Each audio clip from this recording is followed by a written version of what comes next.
noite, queridos. Graça e paz. Bom estar com vocês aqui nesta noite. Espero que todos estejam certos do lugar onde vocês estão, não é? Este é um lugar aprazível. Este é um lugar bom de se estar. No meio da congregação, o Senhor faz tantas coisas também, não é? Eu quero convidá-los a se colocarem de pé, porque nós estamos entrando no culto das águias. E este é o momento que a gente chama sempre a atenção de vocês, para que estejam inteiros neste lugar. Não se distraiam, não fiquem desapercebidos, porque aquele que está inteiro aqui, corpo, alma e espírito, sempre desfruta muito mais daquilo que acontece dentro de um culto. E agora nós vamos adorar a Deus, entregar o nosso melhor. Quero também chamar a atenção de vocês para uma fala de Jesus, que a gente geralmente chega aqui muitas vezes sobrecarregados de tantas coisas, não é? Às vezes chegamos aqui trazendo a reboque tantas preocupações, mas há um momento no Evangelho de Jesus, que registrado por Mateus no capítulo 11, e versículo 28 e 29, ele diz assim, é Jesus dizendo, Mateus narrando isso: venham a mim todos vocês que estão cansados de carregar as suas pesadas cargas, e eu lhes darei descanso. Sejam meus seguidores e aprendam comigo, porque eu sou bondoso e tenho um coração humilde, e vocês encontrarão em mim descanso. Em Jesus encontramos sempre aquilo que estamos precisando. Jesus é um porto seguro. Jesus é um bom lugar para se estar. Portanto, nesta noite, lancemos sobre Ele toda a nossa ansiedade, toda a nossa preocupação, e vamos adorá-lo, entregando a Ele tudo o que somos e tudo o que temos. A Ele honra, glória e louvor. Aplauda o Senhor e vamos louvá-lo. Aleluia.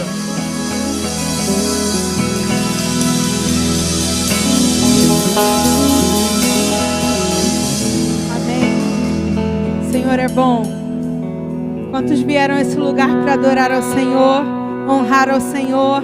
Então, querido, que teu corpo, tua mente, tudo aquilo que existe em você esteja livre essa noite para adorar ao Senhor como Ele merece ser adorado. Que você seja essa noite um altar de gratidão.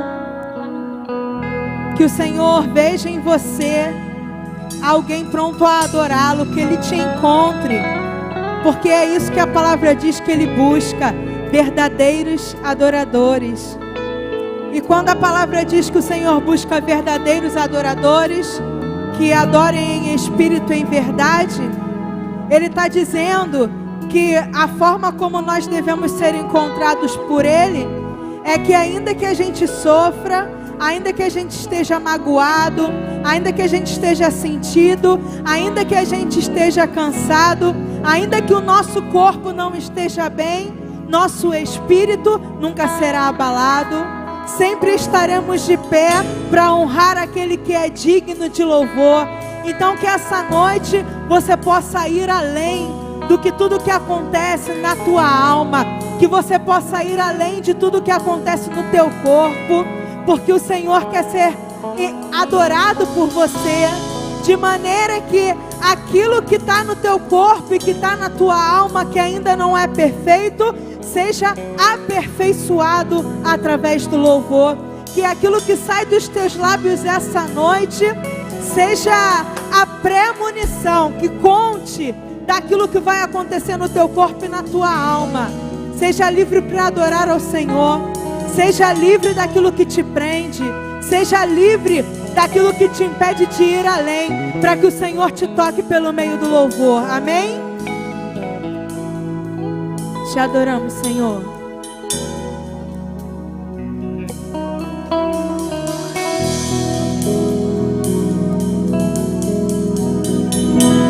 Tua presença é real aqui nesse lugar.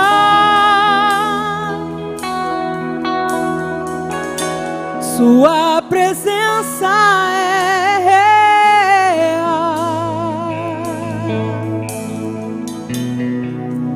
aqui nesse lugar. Sua presença é real.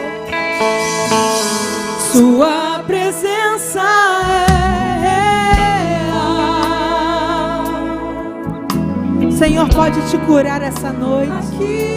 Ele pode te tocar, falar com você. Abre o teu coração. Sua presença é real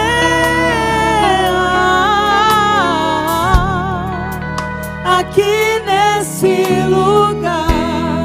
Então adorarei ao meu Senhor.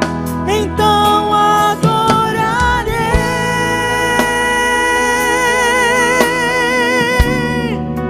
Então eu louvarei.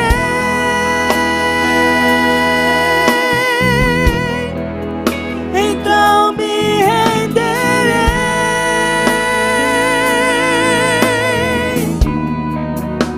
totalmente a ti. Então adorarei.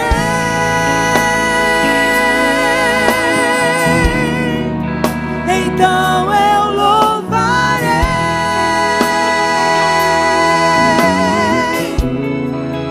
Então me renderei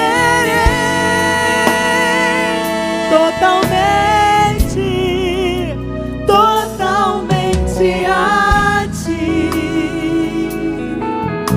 Vamos adorar mais uma vez. Vamos fazer assim. As mulheres cantam a primeira vez e os homens cantam a segunda vez. E a gente vai começar por sua presença é real. Amém?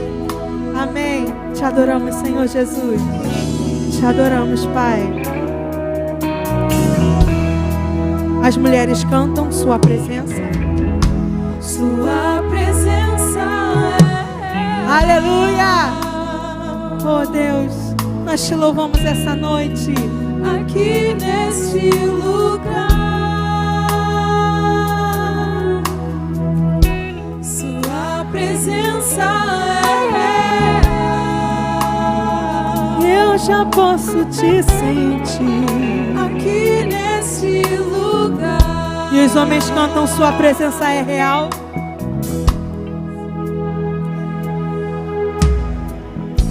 Amém. Sim, Senhor.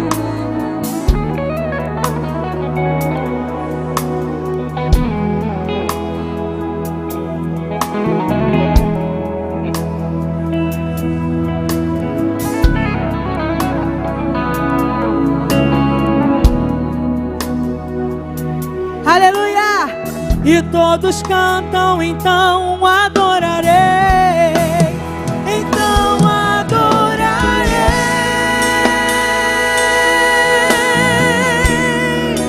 Então eu louvarei.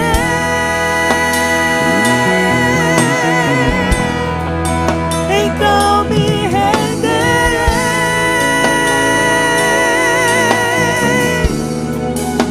totalmente a ti. Então adorarei.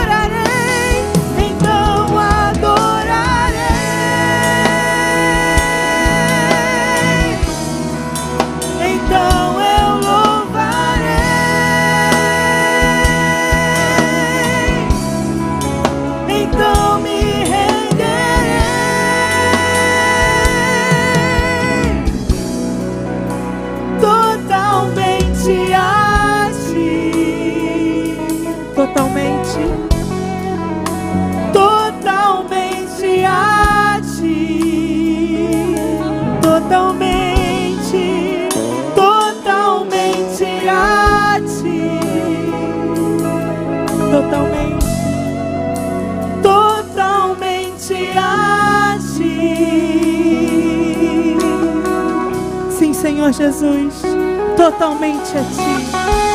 Tudo que há em mim, te adorar essa noite. Aleluia. Amém.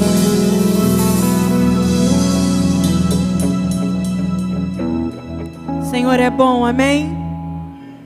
Adoramos a Ti, Senhor.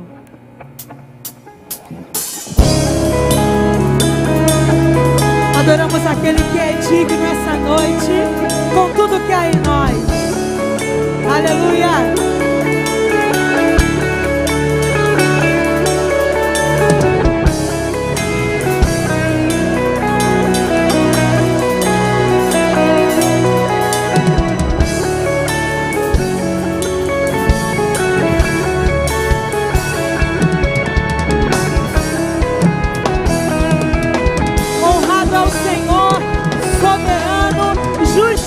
E fiel, Deus que nunca falha, e o seu amor permanece para sempre. Aleluia.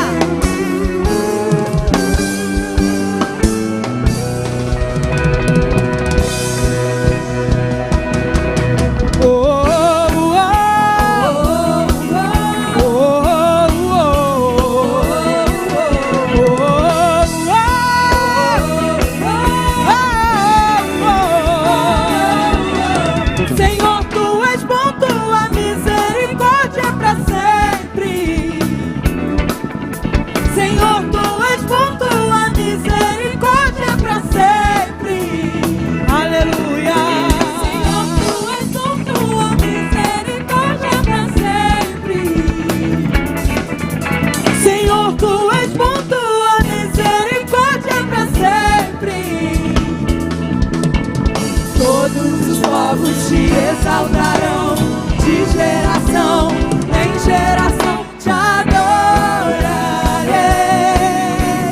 Aleluia, aleluia, te adorarei por tudo que é. Te adorarei.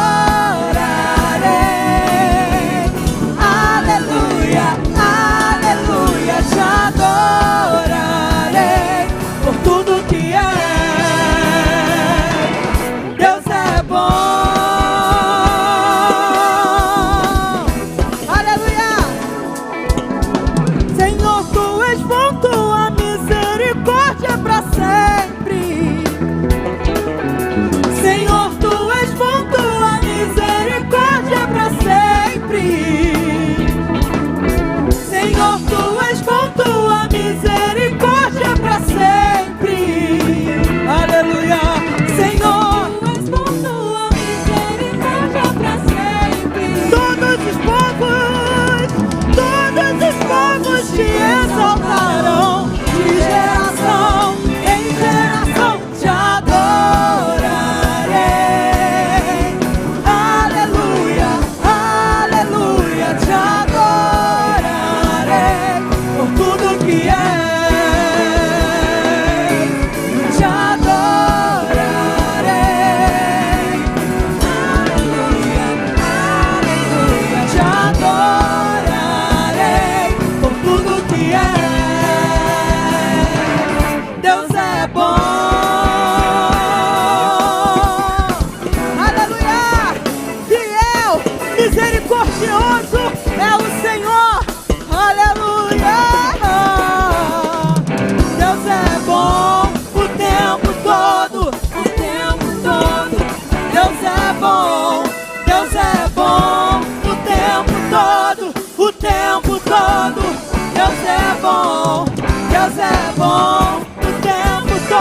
Senhor é bom.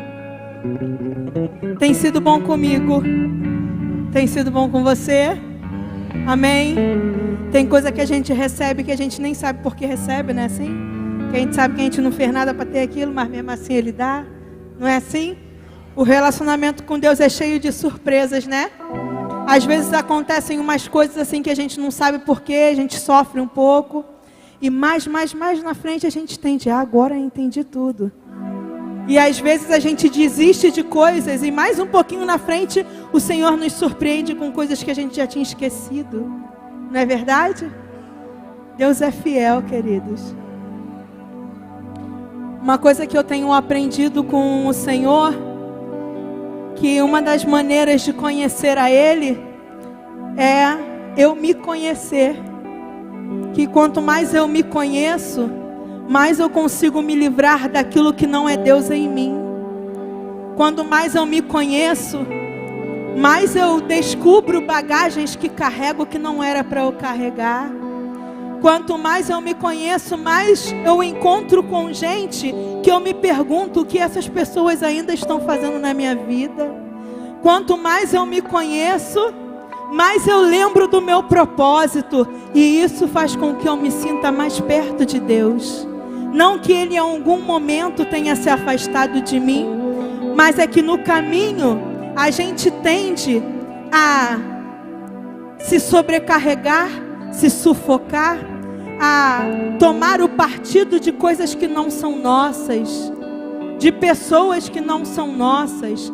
E isso faz com que a gente se perca. E quando a gente anda demais o caminho do outro, quando a gente se sobrecarrega de coisas que não são as coisas que Deus nos deu, a gente se perde de quem a gente é. E se perdendo de quem nós somos, nós também nos perdemos de quem Deus é. Porque o caminho é esse, querido. Quanto mais você descobrir quem você é, sem as coisas que você guardou na tua caminhada, mais você descobre o porquê de Deus ter te colocado onde Ele te colocou. Mais você descobre o porquê das coisas que você passou. Deus é perfeito. Deus age de maneira perfeita. Pastor Eliel, no começo do culto, leu um texto que foi o texto que eu trouxe hoje, que é de Jesus dizendo assim: vinde a mim, todos os que estáis cansados e oprimidos, e eu vos aliviarei. Tomai sobre vós o meu jugo e aprendei de mim, que sou manso e humilde de coração, e encontrareis descanso para as vossas almas, porque meu jugo é suave e o meu fardo é leve. Veja que o Senhor disse assim: olha, tomai sobre vós o meu jugo e aprendei de mim. Aprendei de mim. Aprendei de mim. As coisas serão leves para nós, enquanto nós pararmos de querer ouvir a voz de Deus em outras pessoas que não é o próprio Deus. Tem coisas que a gente carrega na nossa vida, tem coisas relacionadas à religiosidade que a gente carrega que não tem nada a ver com Deus. Foi alguém que disse, foi alguém que ensinou, foi alguém que nos contaminou, foi alguém que nos estragou. Mas a palavra diz: olha, aprendei de mim. Jesus disse: aprendei de mim. Você precisa abrir a sua Bíblia e ler. Você precisa ter relacionamento com a palavra, porque a única maneira que você tem de compreender as coisas de Deus sem nenhuma contaminação é você, somente você, conectado com o próprio Deus. Amém? Então, querido, que essa semana você exercite o teu encontro com Deus, que você busque a Ele, que você busque retirar de você as coisas que não são Deus, que você busque deixar para trás as bagagens que não são de Deus, porque o fardo é leve,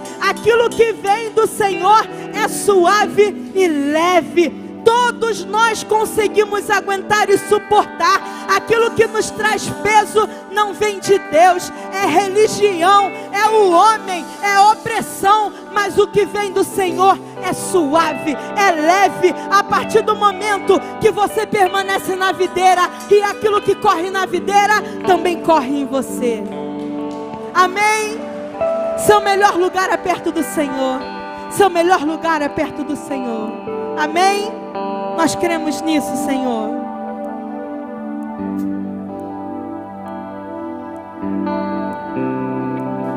Quero convidar você a fazer dessa canção a sua oração essa noite, dizendo ao Senhor que o nosso melhor lugar é perto dEle, é nele.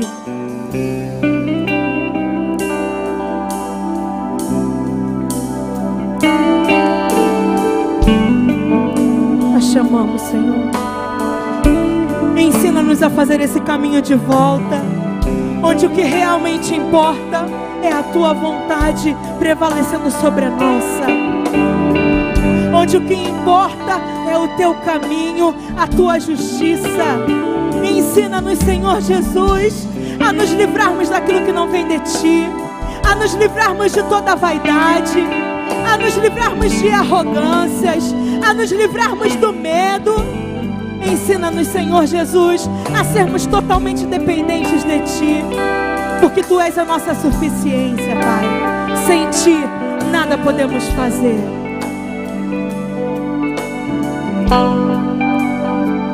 Há um lugar de descanso em Ti, há um lugar de refrigério em Ti,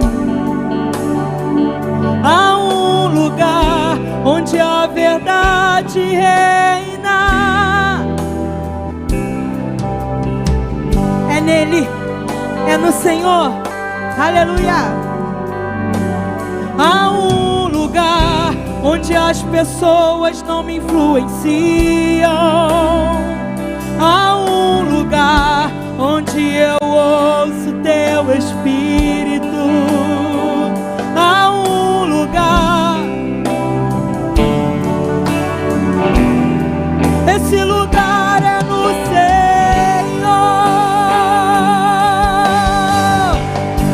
Esse lugar é no Senhor.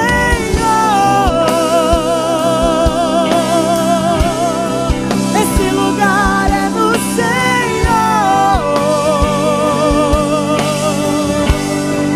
Esse lugar é no Senhor.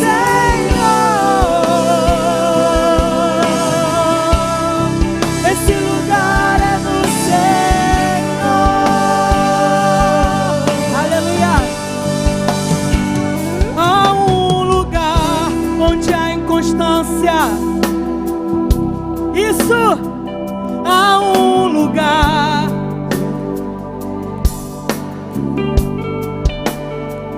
Há um lugar. Aleluia! Esse lugar é no Senhor. Glória a Deus! Há um lugar onde sonhos não se abortam. Há um lugar onde os medos não me dominam. Há um lugar que quando se perde é que se ganha. Esse lugar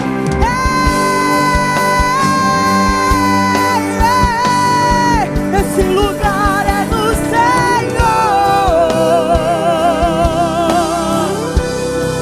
Esse lugar é no Senhor. Esse lugar é no Senhor. Esse lugar é no Senhor.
És tudo que eu preciso. Tu és a minha fonte, a minha segurança. Jesus, és tudo que eu preciso.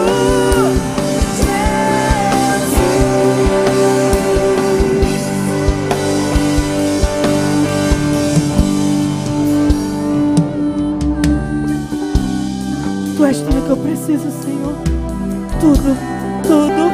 Tudo que eu preciso está em Ti. Tu és a minha fonte, palavra viva que me guia. Tu és, Senhor, o meu sustento. Tu és o meu socorro. Tu és a minha alegria. Tu és tudo aquilo que nós necessitamos, Senhor. Tudo aquilo que nós necessitamos, Senhor. Nós chamamos, Pai. Nós chamamos, Senhor. Te glorificamos. Declaramos, Senhor, que Tu és tudo para nós. Declaramos que não existe outro como Tu, Senhor. Não existe. Tu és tudo para nós, Senhor.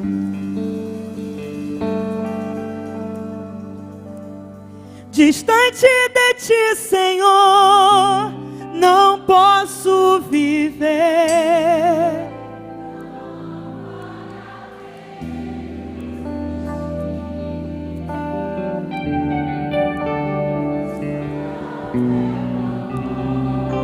Mas que o ar que eu respiro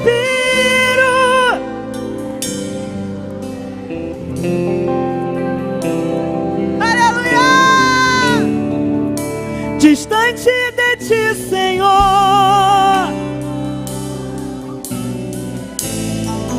não vale a pena, porque Ele escuta o meu clamor. Mas que o ar que eu respiro, preciso de Ti. Mais uma vez, distante dEle, não posso viver. Distante de Ti, Senhor, não posso viver. Não vale a pena escuta o meu clamor. Mas que o ar que eu respiro, preciso de Ti.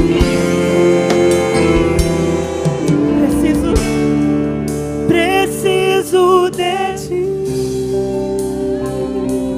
Sim, Senhor. Preciso de Ti, Senhor. Preciso de Ti. Preciso de Ti.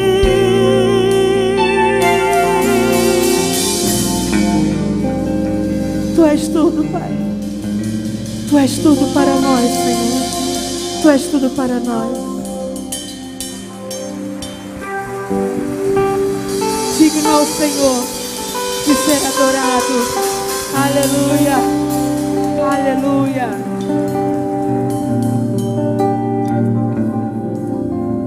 Há em nosso espírito a necessidade, a constante necessidade de estarmos unidos a Ti. Distante de Ti tudo é tão confuso. Distante de Ti tudo é tão caótico. Tudo é tão subjetivo. Mas na medida que nós nos aproximamos de Ti, tudo parece ficar tão mais fácil. Tudo parece ser mais nítido. A Tua presença em nós arranca todo resquício de ansiedade. A confiança que temos depositado em Ti restaura o nosso interior, gera dentro de nós tanta certeza, e nós nos sentimos seguros. Teres feito de nós, tua habitação, foi ter resolvido de uma vez por todas as crises pelas quais nós passamos, porque a tua presença em nós, ela mudou a nossa vida, mudou o nosso destino, mudou a nossa caminhada, mudou o nosso estilo de vida, mudou a nossa mentalidade. O Senhor gerou tanta graça na nossa vida. Viver uma vida sem Ti, pensar nisso dói. Pensar nisso gera angústias e temores. Portanto, a chave que Tu destes habitando dentro de nós abriu as portas mais impossíveis da nossa vida. Obrigado, Senhor. Obrigado por teres guardado esse segredo durante tantos séculos, abrigado de tantas gerações, e nos fez revelar no Teu Filho amado Jesus, que veio habitar em nós, fazer de nós templos vivos, tabernáculos terrestres, para o louvor da Tua glória. Por tudo isso e por muito mais, nós Te damos essa noite ações de graças. Receba o nosso louvor, as palavras elogiosas que saem dos nossos lábios. Receba a nossa mais pura intenção de adoração. Cada ato desse culto seja para Ti um ponto de adoração. Receba, nós Te suplicamos, a nossa vida como um sacrifício vivo, santo e agradável ao Senhor. Fazemos isso com fé e toda a esperança do precioso nome de Jesus Cristo, a quem amamos de todo o nosso coração. Todo o povo de Deus comigo diga amém. Antes de você sentar, dê um forte abraço em alguém que esteja pertinho de você, desejando uma abençoada noite, uma noite feliz. Você que está nos acompanhando pela internet, pela transmissão ao vivo desse culto, você que nos acompanha também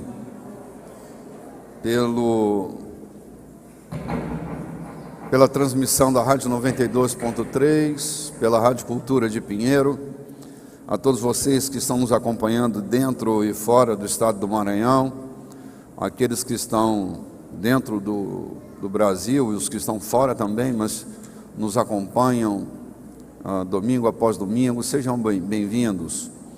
Quero também agradecer a Deus por você ter vindo essa noite adorar a Deus conosco.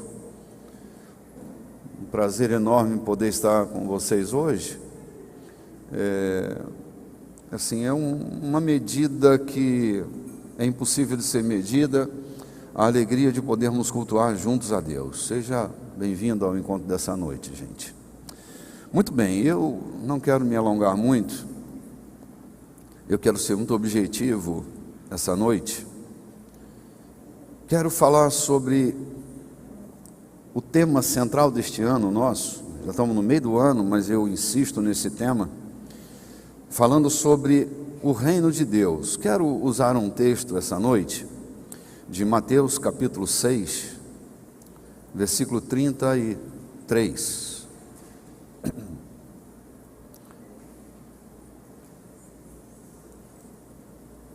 Mateus 6, versículo 33. Esse é um texto que até hoje de manhã nós passamos por ele na escola desta manhã. Sugiro até que você assista. Deixa eu fazer uma pergunta antes da gente entrar no texto propriamente dito. Alguém que vem adorar a Deus, cultuar a Deus conosco essa noite, sofre de ansiedade, tem problemas com ansiedade, não precisa levantar a mão, não precisa se expor, é uma pergunta retórica, não?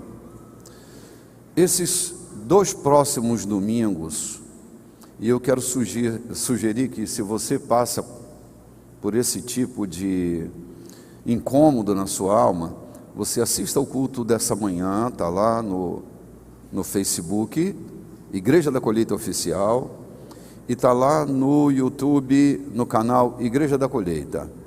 O culto desta manhã, mais os 2 próximos cultos, nós vamos tratar deste assunto sobre ansiedade do ponto de vista do reino de Deus. Será uma abordagem teológica, é claro, não acadêmica, mas eu tenho certeza de uma coisa, que à medida que a gente se relaciona com a palavra ela é medicina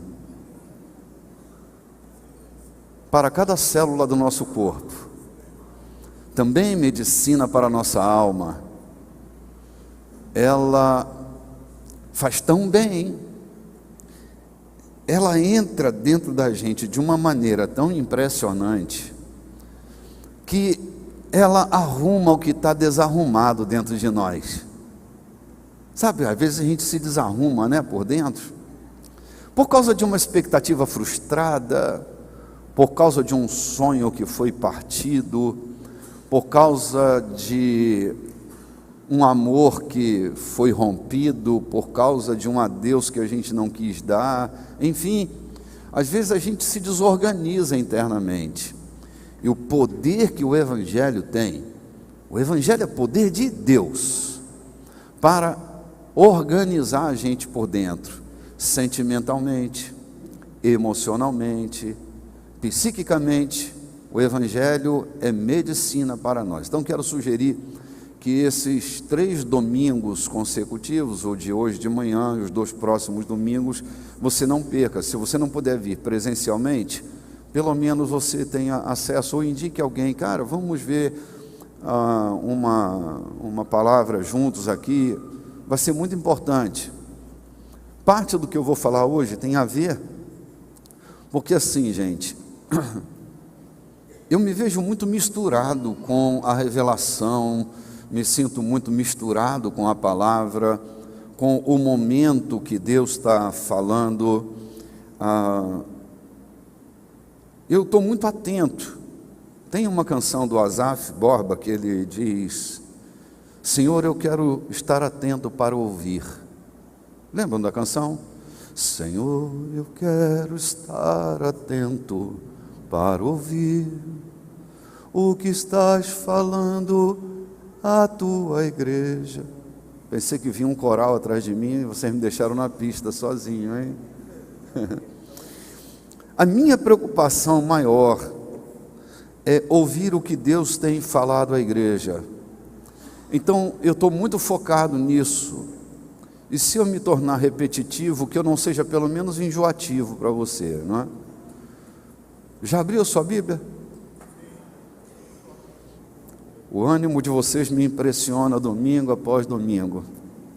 Estou aqui vibrando com tanta animação. Busquem, pois, em primeiro lugar o reino de Deus e a sua justiça, e todas essas coisas lhes serão acrescentadas. Esta é uma fala extremamente responsável de Jesus, faz parte de um grupo de ensinos de extrema relevância para a igreja, faz parte do Sermão da Montanha. Nesse momento da história, o que Jesus está fazendo é reorganizando a mente dos seus discípulos no pensar o reino, no conceber o reino. Os discípulos estão sendo desafiados a romper com uma fronteira, a fronteira do paganismo que dominava aquele momento. Paganismo de todas as origens. O mundo pagão exercia uma pressão muito forte sobre os homens daquela época, como exerce hoje. Como nós também corremos um risco enorme. E Jesus vai reconceituar o reino. Aí Jesus diz: buscai, pois, em primeiro lugar o reino de Deus e a sua justiça. E eu fico pensando que é um desafio pensar no modelo de Jesus, porque ao ouvir sua voz, a impressão que eu tenho é que a maioria das pessoas vão tentar estabelecer uma relação ordinal nas suas prioridades, como se o primeiro lugar, uma relação cardinal, né? Em primeiro lugar, em segundo lugar, em terceiro lugar, em quarto lugar e em quinto lugar, como se o reino de Deus fosse um desafio de prioridade número 1 na vida dos seres humanos. Quando Jesus diz: buscai, pois, em primeiro lugar o reino de Deus, Ele não está estabelecendo necessariamente uma ordem de importância, mas a ordem única de centralização dos seres humanos. O reino, ele não ocupa um lugar na nossa vida. Essa lugarização é muito perigosa. Nós somos sujeitos dados a lugarizações. Por exemplo, a maioria dos indivíduos que nós conhecemos, eles lugarizam, de criar um lugar. Eles lugarizam seus casamentos. Então, assim, se vive o casamento dentro de um lugar, não em todos os lugares, mas em algum lugar, porque é aquele o lugar do meu matrimônio. E quando eu penso em reino de Deus em primeiro lugar, eu posso ter a tendência de também estabelecer essa lugarização, como se o reino pudesse ser vivido numa dimensão geográfica, num lugar geográfico com o endereço certo. O meu medo é que a gente empobreça ainda mais a riqueza do conceito de Jesus. É que a gente ache que essa geografia é o lugar da nossa congregação. Aí nós vamos emagrecer e enfermar o conceito de Jesus, como se o reino de Deus fosse o ambiente a ser vivido dentro do perímetro da igreja. Então eu vivo cheio de pequenos pedaços meus, eu aqui, eu ali, eu lá e eu acolá. Fazendo essa introdução, passando pelo nosso encontro de hoje de manhã, eu estava dizendo assim: o reino de Deus entrou dentro de mim, faz parte hoje da minha existência, está dentro da minha vida, não na geografia, mas na antropografia do meu ser. O reino de Deus entrou dentro de mim. Até aqui está tudo certo, né, gente? Eu perguntei a eles não estão querendo responder. Eu acho que eles vieram meio forçados para o culto hoje, né? Eu estava dizendo para eles que o reino de Deus, na experiência de nós cristãos, não é uma geografia, ele transcende um espaço geográfico. O reino de Deus entrou dentro de mim, faz parte da minha essência. O reino entrou gerando vida na minha existência. Então o reino não pode ser concebido como uma geografia. E eu dizia que o meu temor é que nós pensemos no limite da religião e entendamos que o reino de Deus é o ambiente onde se vive dentro deste perímetro da igreja.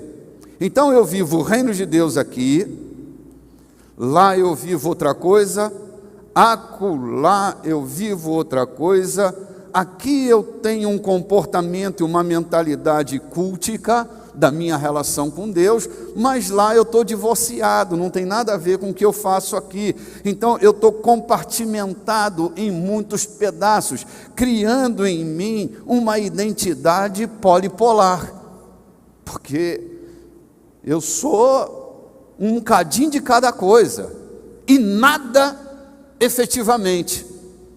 Eu sou tudo um pouco e nada na verdade, porque esse compartimento da minha vida, essa multiplicação do meu ser, não é disso que Jesus está falando. Jesus não está falando de relações estanques. Ele está falando de, em primeiro lugar, não é nesta ordem cardinal das coisas, da sua agenda. Como sua família não tem ordem cardinal para ela. Você é tudo ao mesmo tempo, concomitantemente, simultaneamente. Não dá para dividir pedaços de você. Você é. Nessa existência da vida, você é. E aqui para mim mora um perigo. É criar um conceito religioso do reino de Deus. A gente é habituado a criar religiosidade nas coisas, a criar elementos culticos nas coisas, e aí a gente acaba se perdendo daquilo que não é um lugar, não é uma geografia. Aquilo que eu disse que hoje de manhã eu havia dito foi assim: a minha relação e a sua relação com o reino de Deus, ela é tão real, ela é tão clara, ela é tão significativa, que eu fico perguntando para mim mesmo: se eu trabalho dando aula, tem professor aqui? Do lado de cá tem algum professor? Professor, ok. Professores aqui? Imagina você entra dentro de uma sala de aula, o reino de Deus está dentro de você, e você, quando entra dentro de uma sala de aula, o seu nível de afetação dentro dessa sala de aula será de afetação cósmica, ou seja, a tua presença ali naquele lugar deve mudar significativamente tudo que está ali naquele ambiente. A sua ausência deve ser uma tragédia. Quando você não vai, quando você não aparece, quando alguma coisa impede você de dar aula, aquele buraco está presente, porque como sacerdote dessa nova aliança, você leva o seu corpo para dentro da sala de aula, ao mesmo tempo que leva seu espírito, ao mesmo tempo que você leva o reino de Deus, ao mesmo tempo que você leva a sua reputação, ao mesmo tempo que você leva seu caráter. Então, nós somos profundos em cada lugar onde nós vamos. Eu pensava, meu Deus do céu, que diferença faz a minha vida no processo da vida? Ou seja, no meu caso, como pregador do Evangelho, o que é que a minha mensagem, o que é que a minha pregação, o que é que a minha vida faz de diferente para melhor na vida das pessoas? Eu as escravizo a um sistema ou eu dou asas? Esse negócio de fazer águia agora está dando problema, né? Não, deixa eu fazer uma pombinha aqui. Eu dou asas, eu liberto, ou eu aprisiono. As pessoas, ao passarem um ciclo pela minha vida, elas melhoraram ou elas pioraram? A minha condição de pregador foi libertadora ou aprisionadora? Quando você entra dentro do seu escritório, seja lá do que for seu escritório, para uma operação lá dentro desse escritório, Você trouxe mais dignidade para dentro desse planeta? Ou trouxe menos dignidade? O que é que você pode acrescentar com o dom de Deus que está na sua vida? Porque dom de Deus não são só os carismas espirituais, não.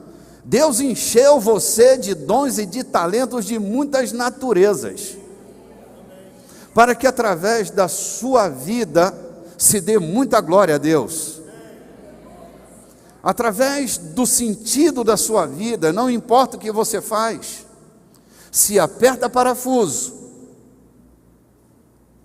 sabe, você não imagina a palavra que vem mesmo, datilografar.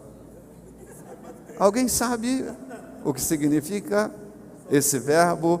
Eu datilografo, tu datilografas. Alguém já conjugou esse verbo? Meu Deus do céu, mente velha é isso aí que dá, entendeu?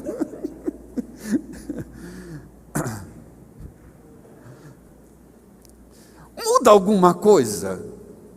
Você ali, ou você não estando ali, muda alguma coisa? Ou tudo fica como era antes?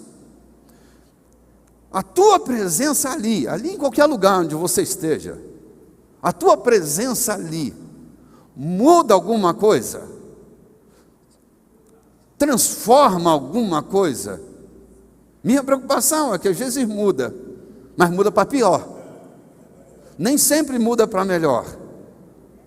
Essa é a dor que eu sinto. Então, queridos, nós temos uma responsabilidade grande. Uma vez que alcançamos lucidez e entendemos que o reino de Deus não é um espaço geográfico, nós temos uma responsabilidade, é levar esse reino para onde quer que a gente vá. Quando Jesus disse, o reino não vem com visível aparência, é disso que ele está falando. A gente sempre, eu estou dizendo, a gente sempre cria uma relação com, por exemplo, quando a gente pensa em Terra Santa, eu vou falar uma palavra e você vai me dar uma correspondente, ok? Terra Santa. Vamos parecer uma feira livre. Vamos organizar mais um cadinho aqui. Você dá a resposta no já, tá bem? Terra Santa, 1, 2, 3 e... Ok? Você foi habituado a pensar assim, você foi condicionado a pensar assim, você vai tentar me convencer com textos bíblicos que essa é uma verdade absoluta. Só que Terra Santa é mais do que uma geografia. É uma outra comparação que eu estou estabelecendo para a gente voltar a falar sobre o reino. Quando você chegou lá na porta de Jericó, Josué, havia uma coisa estranha. Bem perto da entrada de Jericó tinha um homem com a espada nua na mão. Vocês se lembram? Josué está pensando em guerra, está pensando em sangue, está pensando em conquista. Josué está com um problema, ele tem uma cidade fortificada de muralhas extremamente espessas e intransponíveis e o desafio de vencê-la. Ele tem uma palavra e um desafio intransponível. Às vezes parece com a experiência que a gente tem. A gente tem uma palavra, a gente tem um problema intransponível e a gente não sabe se confia na palavra ou se confia neste elemento intransponível. A gente não sabe o que faz. Josué está ali, consumido. Ele tem que entrar na cidade fortificada de Jericó. Assim, se vocês não entendem nada da cidade de Jericó, só para você ter uma ideia, na muralha de Jericó se passava um carro, um Fusca andava sobre a muralha, tamanha era a largura dessa muralha. Josué não tem uma dinamite, não tem nitroglicerina, Josué só tem umas cornetas de chifre de carneiro e seus pulmões e uma palavra. Ele se aproxima daquele homem, como eu te disse, no meio da sua guerra. Ele olha para aquele homem e pergunta: tu és um dos nossos, ou tu és dos nossos inimigos. A gente sempre acha que ou está com a gente ou não está com a gente, não é? Aquele homem lhe responde o que ele não esperava. Ele diz: eu não sou nem do teu exército, nem do exército de Jericó. Eu sou um príncipe do exército de Deus, que acabei de chegar nesse lugar. Eu estou falando de Terra Santa. Aí Josué se espanta, porque assim, gente, Deus ama a gente que a gente não ama. Pode repetir, please? Por incrível que pareça, é verdade. Deus não está obrigado a estar nem no teu exército, nem no exército de Jericó. É bom a gente entender isso. Quando ele olha para aquele homem e ouve a sua palavra, a primeira coisa que ele faz é se prostrar e pergunta: o que é que o meu Senhor diz que eu devo fazer nesse momento?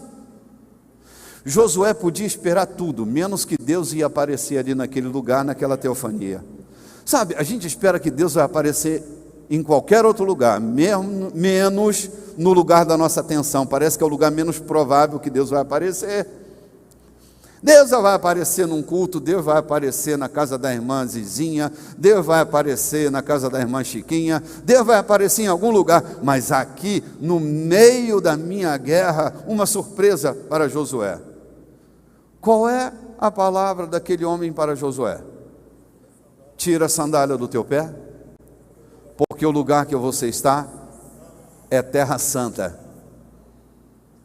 Eles não estão em Jerusalém. Terra Santa será todo lugar em que eu e você nos sentirmos completamente desprotegidos e dependentes de Deus. Com nossos pés descalços, desprovidos de qualquer proteção. Quando eu tiro a sandália, quando eu me humanizo, tirar a sandália, para mim significa me humanizar, me tornar mais humano, sem proteção. E aquele homem lhe diz: o lugar que você está é Terra Santa. Eu sigo alguns rabinos e li há algum tempo atrás uma colocação deles nesse texto, que ele dizia que sagrado é o lugar onde duas pessoas se sentam para negociar e ninguém vai enganar ninguém. Esse ambiente é sagrado, onde ninguém vai lograr vantagem sobre o outro. Eu estou voltando a falar sobre o reino. Na nossa concepção de reino, precisamos ampliar os horizontes daquilo que é sagrado para nós, porque nós adotamos uma cultura de sacralização. Nós ungimos o púlpito com óleo, nunca mais em nome de Jesus essa bateria vai tocar senão um hino evangélico. Em nome do Pai, do Filho e do Espírito Santo. Eu unjo esta guitarra para que ela só toque música da igreja. E a gente vai ungindo coisas, ok? Achando que isso torna as coisas sagradas.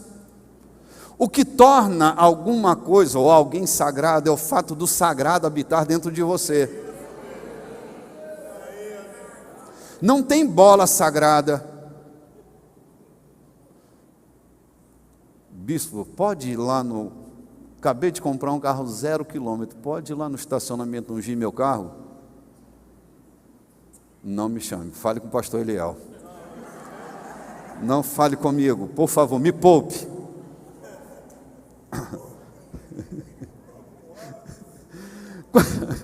Com essa ideia de sacralização das coisas, eu posso acabar me perdendo do que de fato é sagrado, do que é a justiça do reino. Quando eu condiciono isso aos meus atos culticos, eu emagreci, eu enfermei, eu adoeci a grandeza que Deus colocou dentro de nós. Para onde você for, o que você fizer, o reino vai estar presente na sua vida. Jesus está despaganizando a mente dos seus discípulos. Oh, Jesus do céu. Oh, meu Pai. Essa verdade de Mateus capítulo 6, de acordo com Jesus, você lembra quando ele fala sobre isso? Ele está falando de uma tensão entre os discípulos. Os discípulos estão com aquilo que ele chama de mente pagã. Os discípulos estão cheios de ansiedades, porque os discípulos estão discutindo entre si o que haveremos de comer, o que haveremos de beber, o que haveremos de vestir. Eles estão ansiosos, preocupados, tensos. Aí Jesus chama eles para essa conversa de Mateus capítulo 6, porque Jesus vai reconstruir uma mente confiante, vai plantar dentro deles o conceito do reino como um ambiente interior de firmeza, de constância, de segurança. Quando o reino de Deus entra dentro de nós, ele vai ressignificar tudo. Nossas emoções adoecidas pelo apelo pagão da vida, essas emoções começam a ser curadas na medida que a palavra vai entrando dentro de mim. A palavra entra e toda essa impureza sai. Eu me torno uma pessoa mais confiável, mais confiante, mas mais confiável. Desacreditado, hoje as pessoas podem acreditar em mim, porque o reino perpassou. O reino perpassou por todas as camadas da minha vida. O reino de Deus alcança você na mais íntima recâmara do teu coração, nas regiões mais abissais da sua alma. O reino de Deus entra organizando você lá nessas regiões cavernosas, lá nas suas memórias mais remotas. Ele vai restaurando você por dentro, porque a operação do Evangelho, que é a cultura do reino, a operação do Evangelho vai me sarando emocionalmente, de maneira que o meu medo deixa de ser medo para ser coragem. A minha insegurança, ela passa a desaparecer, porque a minha relação com o fiante da minha relação, né, o confiante, a minha relação com o fiador da minha vida, a minha relação com Deus, ela se torna cada vez tão mais sólida que eu não tremo mais, eu não me angustio mais. Eu sei que se eu não puder, Ele poderá por mim. Se eu não conseguir, Ele conseguirá por mim. Se fechar uma porta aqui, outra logo vai se abrir ali. Ele é aquele que vai abrir rios nos lugares desertos. Ele pode. E essa confiança vem com o Evangelho. Eu passo a ver a vida com novas possibilidades. Ele é aquele que abre rotas novas no meio do mar caudaloso.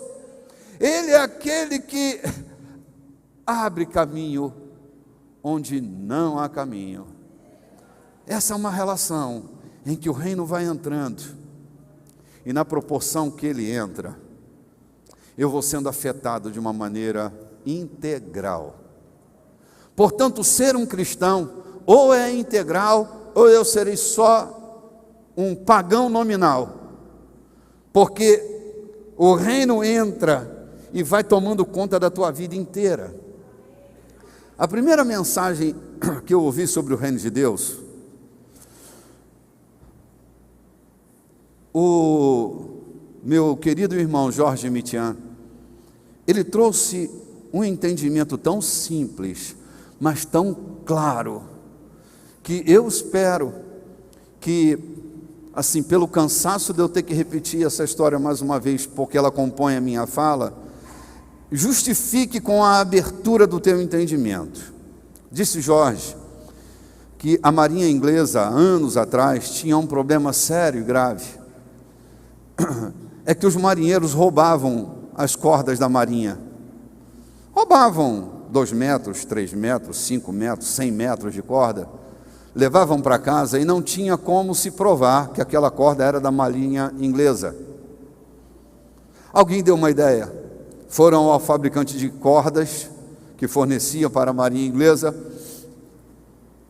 e a sugestão é: dentro da corda, no interior desta corda, de fora a fora, coloquemos uma tarja, escrito propriedade da marinha inglesa. E quando a corda for trançada, essa tarja vai penetrar toda a extensão, os quilômetros de corda que vão ser trançados, de formas que, se o marinheiro cortar 5 centímetros, lá dentro daqueles 5 centímetros estará propriedade da marinha inglesa. Mas se cortar 1 metro, e se cortarem 100 metros, aproveitando sua fala, se cortarem 200 metros, dizia Jorge que o reino de Deus é semelhante a essa tarja dentro de uma corda. Onde cortar você, estará o reino de Deus, na maneira de negociar, na maneira de falar, na maneira de tratar os outros, na sua ética, na sua vida pública, na sua vida política, na sua vida empresarial, na sua vida familiar, na sua vida pessoal. O reino de Deus vai perpassar tudo e gerar um novo sentido. Não dá, gente, para a gente ir para o futuro levando esse evangelho destoante da igreja contemporânea. Que eu me esforço para enxergar alguma coisa de Jesus dentro do discurso. Parece ter um monte de presença, a eloquência presente, os textos bíblicos borbulhando, mas eu me esforço para entender onde está Jesus nesse discurso. Eu tenho uma impressão, eu sou crítico por natureza, tenho minhas críticas pessoais sobre mim mesmo, mas eu também tenho crítica para fazer aos sistemas, à vida política, às organizações. Eu sou um ser livre, como você deve ser também, um ser livre para concordar, discordar, isso faz parte da vida. E eu, na minha crítica pessoal, fico pensando, meu Deus, vou tentar encontrar Jesus nessa cena, porque está difícil. Parece que Jesus não tem encontrado muito espaço. Eu e você não podemos levar para o futuro essa igreja decadente. Nós que temos a consciência, nós não queremos uma igreja vagabunda, gente. Desculpe aqui a expressão chula. Nós não queremos uma igreja qualquer. Quando a gente busca um lugar para trazer a família da gente, a gente quer viver num ambiente sério, de compromisso com o evangelho. A gente não quer galhofa. A gente quer participar de um culto, não de uma rave. A gente quer participar de um mergulho profundo na fé. A gente não quer ficar na praia de brincadeira. A gente não vem para um ambiente de entretenimento, para dar sentido à nossa espiritualidade. A gente vem para se instruir e se misturar com Cristo. para gerar sentido na nossa fé. A gente vem para alimentar o espírito.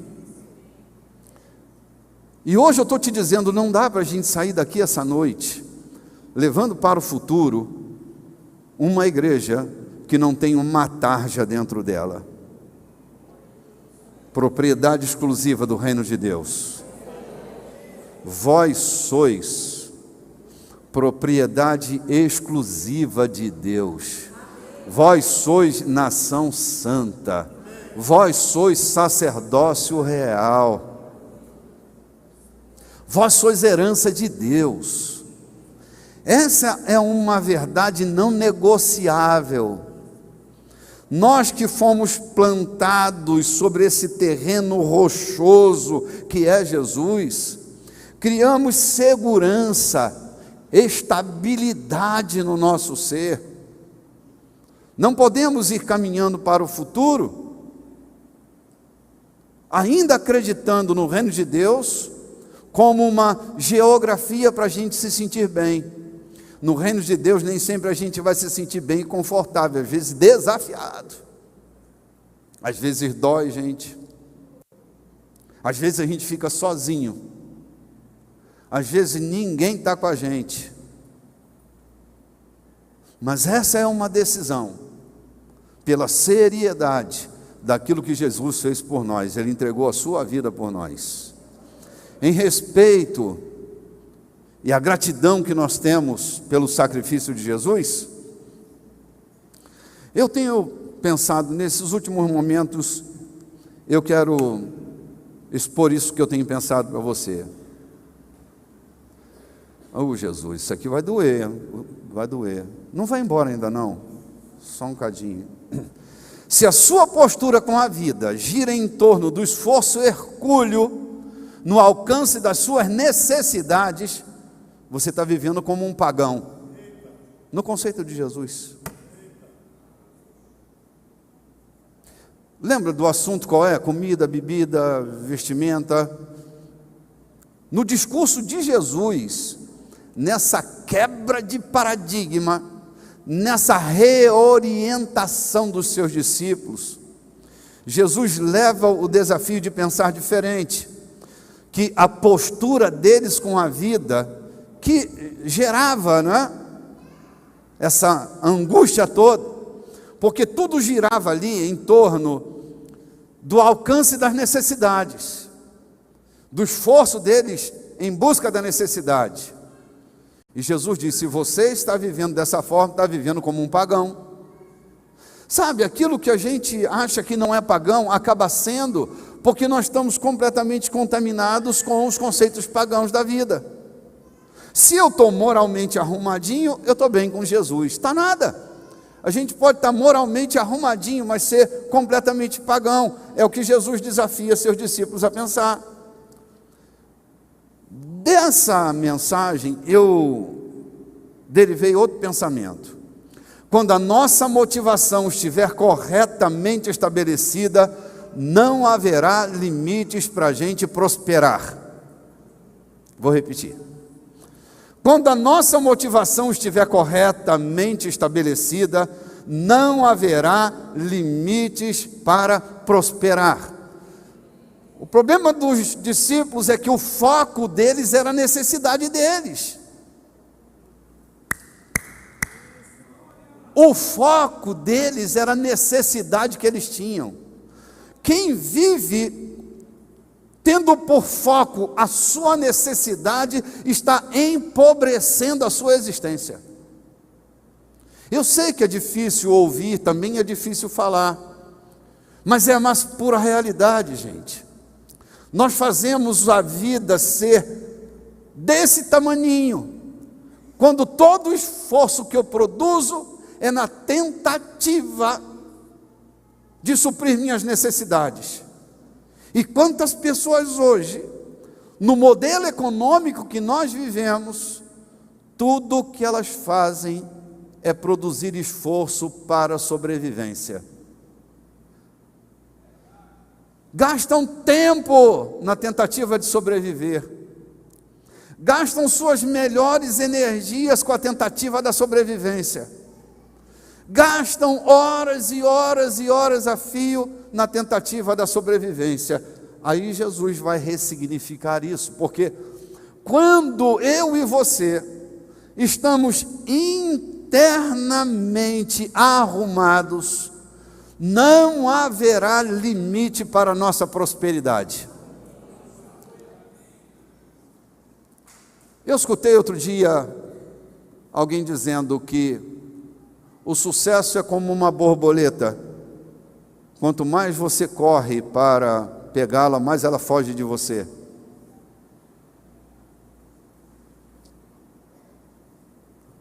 Sucesso não está ligado em nenhum momento ao quantum financeiro que você faz aferição no final do mês. Jesus chama seus discípulos, nesse texto mesmo, ele diz: olha para o lírio, olha para o lírio, nem Salomão. Jesus não está formando um grupo de vagabundos, ele está ressignificando o interior desses homens. Ele está colocando ordem dentro desses homens que estão angustiados, se perdendo deles mesmos na busca das suas necessidades imediatas. Jesus está colocando ordem dentro do pensamento, dentro das motivações, reorientando o seu futuro. Esse corre-corre cansativo, em busca de nada, Jesus diz: olha para o lírio. É o exemplo que Jesus vai dar de sucesso. E eu dizia hoje de manhã sobre o lírio. É impressionante o que é que Jesus chama de sucesso. O lírio está ali, crescendo aonde? Numa terra adubada. Onde cresce o lírio? O lírio, ele nasce, ele cresce, ele se desenvolve no lodo, no charco fétido, no ambiente inóspito, no ambiente que ninguém conviveria. Lá nasce o lírio, e ele está ali. Só que quando ele nasce, e ele se abre,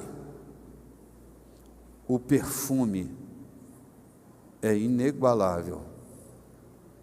A sua forma exuberante de ser não tem nada a ver com o ambiente onde ele nasceu.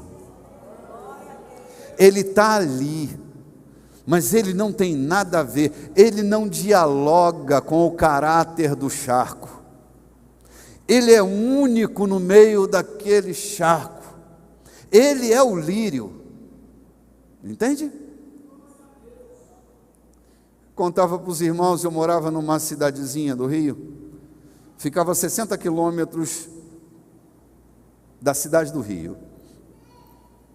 E todo dia eu ia e vinha, eu estudava e trabalhava no Rio, então todo dia eu ia e vinha. Eu chegava tarde da noite em casa. Mas toda vez que eu passava num determinado lugar, eu sentia um perfume, assim, que era demais da conta. Um dia eu não resisti, parei o carro, abri a porta, desci, estava tudo escuro, um breu. Eu desci do carro, fui andando na direção do cheiro. Dei uns 2 ou 3 passos na direção do cheiro, e quando eu dei o próximo passo, meu pé entrou dentro de uma lama fétida. Fez... Gostou da sonoplastia? Meu pé enterrou, veio até a canela, e eu saí com a calça, sapato, fedendo. Aí eu descobri que dentro daquela lama fétida, daquele ambiente que meu pé rejeitou ficar lá estava o lírio. Era um monte de lírio. Eu olhei, depois dos meus olhos se acostumarem com a escuridão, eu olhei, eu os vi, eles estavam ali. Eu entendi o que Jesus falou. que o sucesso, que nem Salomão em toda a sua glória, Salomão foi um bicho doido, se perdeu dele mesmo. Ele diz: olha para o lírio, nem Salomão em toda a sua glória foi como um deles, se vestiu assim. Esse lírio que hoje existe, amanhã não existe, vocês são mais importantes do que uma erva do campo. Pare de viver ansioso, perder noite de sono, perder sua família, perder tempo, perder hora, pare, ressignifique a vida, se centraliza. Não vale a pena você se perder na vida. O que Jesus está dizendo é: se arrume por dentro, porque pelo lado de fora você será um sucesso quando você está arrumado pelo lado de dentro. Nessa palavra de Jesus, nós temos o início de uma descolonização, de uma mente pagã, limitada. Gente, não vale a pena a gente viver pelas necessidades que a gente tem. Eu já não sou mais um menino. Quando eu era menino, eu não conseguia entender isso. Então, lhes falo como um ancião que já sou. Não vale a pena você perder toda a sua vida em busca das necessidades que você tem. Elas virão quando você se torna um sucesso pelo lado de dentro. Cada uma delas. Cada uma delas. Primeiro se arrume aqui dentro. Se organize internamente. Nenhum apetite pode dominar a nossa vida, seja ele qual for, dos apetites físicos aos emocionais. Nós temos no nosso espírito, porque o reino entrou dentro de você, você hoje tem no seu espírito autoridade para ser maior do que as necessidades que você tem, delas estarem subordinadas às tuas escolhas, às tuas decisões. O reino de Deus entrou dentro de você. O lugar do reino, se você está à procura de um lugar, o lugar do reino é dentro de você. Aqui está, o domínio do rei. A palavra reino nasce da palavra domínio e rei. Reino é domínio do rei, assim como o principado de Mônaco, né? O principado é a geografia onde um príncipe governa. Principado. Reino é domínio do rei. Que ele comece por aqui, que ele comece por aí. Volto domingo que vem. Vou terminar com reticências aqui.